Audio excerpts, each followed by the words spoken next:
اعوذ باللہ من الشیطان الرجیم بسم اللہ الرحمن الرحیم۔ جنت میں درخت لگائیں۔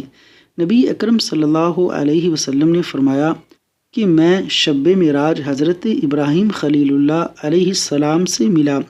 انہوں نے فرمایا میری طرف سے اپنی امت کو سلام کہنا اور انہیں بتا دینا کہ جنت کی مٹی بڑی عمدہ اور پانی بہت میٹھا ہے، مگر جنت ایک چٹیل میدان ہے اور اس کی شجر کاری ان کلمات سے ہوتی ہے: سبحان اللہ والحمد للہ، سبحان اللہ والحمد للہ، ولا الہ الا اللہ واللہ اکبر۔ جامع ترمذی حدیث نمبر 3462۔ اللہ تبارک و تعالی عمل کی توفیق عطا فرمائے۔